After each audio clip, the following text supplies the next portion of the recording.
Welcome to the Idiot's Guide. I'm Mackie Hall, and today we're talking about neon type. Neon type has been around, but definitely we've had a resurgence over the past couple of years. Makes sense too, considering we've got bright, vibrant type against a dark background is sure to get attention. With that in mind, I'm going to show you an easy way to build neon type using the appearance panel and doubling up. This is what we're going to be working on today, so let's get started. All right, before we get started, I want to remind you that we are using the Essentials layout. You can switch to Essentials by selecting it on the top right-hand corner of your screen. Also note that we've got Smart Guides enabled. You can do that by selecting View, Smart Guides, or Control U. Also note that at the bottom of the page, we'll be dropping in key command recommendations and various tips and tricks. Let's create a new document. Note that our new document will be 1,000 points wide, 1,000 points tall, have a single artboard, and be in the RGB color mode. Once our new page is up, we're going to select our rectangle tool and click and drag from our top left corner to our bottom right. We're going to change our fill to black and our stroke to transparent. We're then going to select Object, Lock, Selection. That will give our artboard a black background that we cannot alter. Once we've done that, let's select our type tool and click anywhere on our page. Once we've clicked, we are going to change our fill to transparent and our stroke to white. Next, we'll write the word neon. We'll select all of our type. We're going to change our character to Bebas, and we'll increase the type size to 350. If your type or character window is not available, all you need to do is select Window, Type, Character, or Control T. Once we're done with that, let's grab our selection tool and let's align our type horizontally and vertically. If you do not have the alignment tools visible, select Window, Align, or Shift F7. Since we know we're not going to be editing our type anymore, we're going to convert it to outlines. The way we do that is with our selection tool still selected, we're going to right click on our piece and select Create Outlines. That converts our type into editable shapes. Now that we're done with that, let's build some neon. We're going to do that by using our appearance panel or our appearance window. Note that I've got mine visible at the bottom right of my screen. I'm going to drag it out to make it more visible. If you do not have this available or visible, all you need to do is select Window, Appearance, or Shift F6. With our type still selected, we're going to start adding strokes. Let's go to the bottom left-hand corner of our window and click Add New Stroke.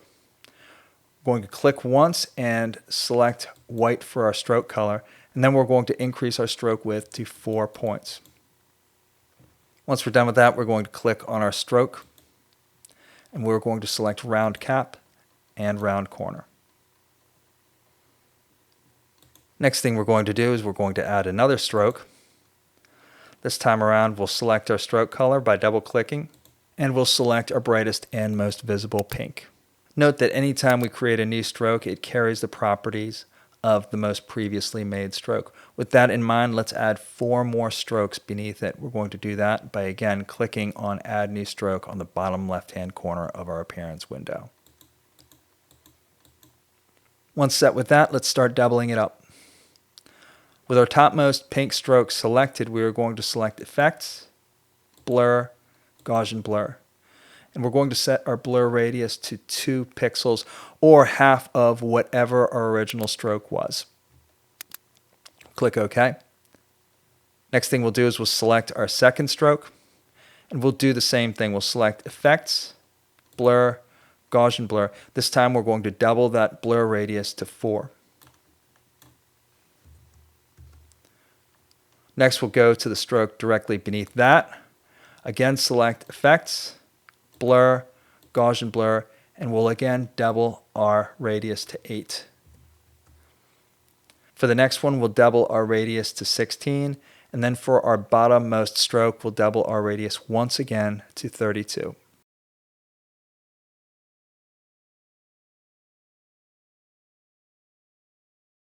All right, we're just about done creating our neon effect. The next thing we want to do is we want to select our topmost stroke. We're going to select opacity. We're going to change our opacity from 100% to 75%. The reason we do that is that allows our neon tube to show some of the color that we're looking for. See that by deselecting and zooming in just a little bit. All right, we're just about done. Let's make the entire page visible again. And let's talk about a couple of stylistic elements. Note that in true neon lights, there are no hard corners. That's because the neon tubes are manually bent. So we need to do that with ours as well. Here's how. What we're going to do is we are going to grab our direct select tool. We're going to drag across our element. And once we do that, if we zoom in, note that we've got bevel anchors appearing around all of our corners. What we want to do is we want to grab any one of those and just pull it in ever so slightly. It's good enough right there. Again, if we zoom out all the way and deselect, we've got a much more lifelike neon effect. Also note that neon tubes have a beginning and an end. That's because neon tubes are electrically charged. That means an electrical current is needed and a connection is needed at each end. So with that in mind, I like to cut my paths to incorporate a beginning and an end. Here's how you do that. Let's zoom into our piece once again. And let's select our Add Anchor Point tool. You can either click and hold your pen tool and drag down to add anchor point, or of course hit plus on your keyboard. Once we're done with that, we're going to click along the edges of each of our closed paths and add anchor points. I like to do it on the left side, so let's go.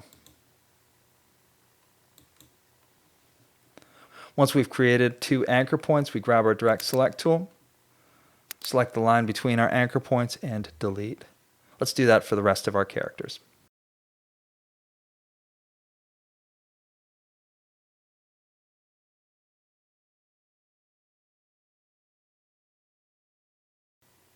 Once done, let's deselect and zoom out.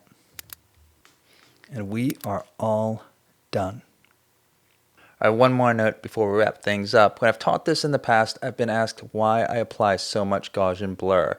The reason is that if I want to apply a texture or a background behind my art, it just saturates it better. It makes it much more realistic. So keep asking questions for sure. Leave them in the comments section below. Otherwise, throw me a like. I'd really appreciate that. More than that, though, I'd appreciate it if you subscribed. We'll see you next time. See ya.